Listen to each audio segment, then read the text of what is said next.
Fitnah lebih tajam dari pedang. Apalagi yang difitnah soal kehormatan. Islam punya hukum tegas lebih. 80 cambukan bagi penuduh tanpa bukti. Ini penjelasan fikih. Bismillahirrahmanirrahim. Faslun. Wa idza qadhafa ghayrahu bizina fa'alaihi haddul qadhfi bi thamaniyati syara'il. Apabila seseorang menuduh orang lain berzina, maka ia dikenai hukuman had qadzaf, yaitu hukuman menuduh zina dengan terpenuhinya 8 syarat. Salah satu minha fil qadhifi fahuwa an yakuna balighan aqilan wa an la yakuna walidan lil maqdhuf. 3 syarat terdapat pada orang yang menuduh atau al-qadhif, yaitu yang pertama ia baligh, yang kedua berakal, dan yang ketiga bukan ayah dari orang yang dituduh. Wa khamsatun fil maqdhufi wa huwa an yakuna musliman balighan aqilan hurran afifan.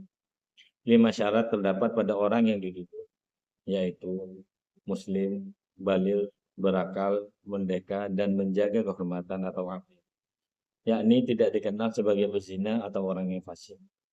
Wa yuhaddul hurrum samanina wal abdu arba'in.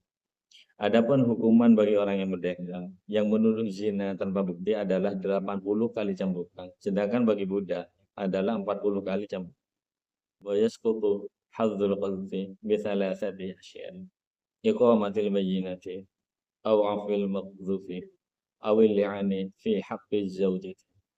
Hukuman qadzaf dapat gugur, tidak diterapkan karena 3 hal. Yang pertama, orang yang menuduh mendatangkan bukti berupa 4 orang saksi mata. Yang kedua, orang yang dituduh memaafkan. Dan yang ketiga, terjadi li'an antara suami istri, yakni sumpah saling melaknat dalam kasus tuduhan zina terhadap istri. Inilah penjelasan intinya. Yang pertama, makna qadzaf. Qadzaf berarti menuduh seseorang berzina tanpa berpisah. Misalnya seseorang berkata pada orang lain, engkau pezina, atau aku melihatmu berzina, tanpa mendadakkan 4 saksi, maka tuduhan itu disebut qadzaf. Yang kedua, syarat bagi penuduh, baligh dan berakal, agar ia termasuk mukallaf yang dibebani hukum, bukan ayah yang dituduh. Karena ayah tidak dijatuhi had qadzaf jika menuduh anaknya, sebab dianggap sebagai bentuk peringatan, bukan penghinaan. Yang ketiga, syarat bagi yang dituduh. Agar hukuman qadzaf bisa dijatuhkan, orang yang dituduh harus muslim, baligh, berakal, merdeka, dan menjaga kehormatan atau afif. Bukan pezina terkenal atau orang yang terbiasa berbuat maksiat. Jika salah satu syarat itu tidak ada, maka had qadzaf tidak diterapkan. Yang keempat, besar hukuman. Orang merdeka hukumannya 80 cambukan. Walladzina yarmunal muhsanati tsumma lam ya'tu bi arba'ati syuhada'a fajliduhum tsamanina jaldah. Dan orang-orang yang menuduh wanita-wanita baik berzina, kemudian mereka tidak mendatangkan 4 orang saksi, maka deralah mereka 80 kali cambukan. Quran Surat An-Nur ayat yang keempat. Budak, orang budak, hukumannya 40 cambukan, karena hukum budak adalah separuh dari hukum orang merdeka. Yang kelima, 3 hal yang menggugurkan hak qadzaf. Yang pertama, mendatangkan bukti, yaitu menghadirkan 4 saksi mata yang jujur dan adil yang benar-benar melihat perbuatan zina. Yang kedua, pemaafan dari yang dituduh. Jika orang yang dituduh memaafkan penuduhnya, maka had tidak dilaksanakan. Namun dosa tetap ada di sisi Allah. Yang ketiga, li'an antara suami dan istri. Jika suami menuduh istrinya berzina tanpa saksi, maka dilakukan proses li'an, yaitu sumpah 4 kali disertai laknat dan murka Allah. Dengan itu, had qadzaf gugur dan pernikahan berakhir. Beberapa contoh kasus nyata. Yang pertama, kasus Mughirah bin Syu'bah pada masa Khalifah Umar. Suatu ketika, Mughirah bin Syu'bah, seorang sahabat Nabi SAW, dituduh berzina oleh 4 orang saksi, Abu Bakar, Nafi, Syibil, dan Ziyad. Namun ketika dihadapkan ke Khalifah Umar bin Khattab, ternyata satu saksi ragu-ragu dan tidak memberikan kesaksian yang jelas. Akibatnya, 3 orang saksi lainnya dihukum dengan had qadzaf, yaitu 80 cambukan, karena tidak mampu mendatangkan 4 saksi yang bersaksi secara tegas dan sama.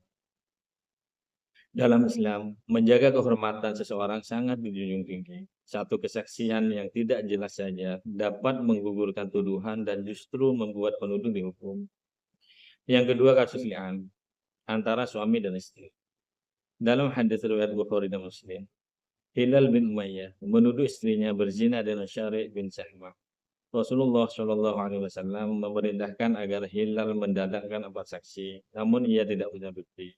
Akhirnya Nabi bersabda, lakukanlah li'an antara kalian berdua. Maka keduanya saling bersumpah 4 kali dan dilaknat pada sumpah kelima. Setelah itu Rasulullah Shallallahu Alaihi Wasallam memisahkan keduanya, yakni cerai secara permanen dan tidak menjatuhkan had qadzaf kepada Hilal karena ia telah melakukannya. Li'an adalah pengecualian hukum qadzaf bagi suami yang benar-benar yakin istrinya berzina namun tidak punya saksi.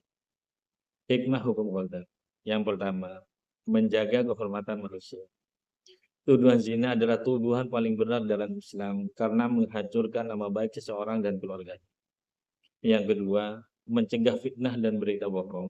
Dengan adanya ancaman 80 kali cambukan, orang tidak akan mudah menuduh tanpa bukti yang sah. Yang ketiga, menegakkan keadilan dan kehati-hatian.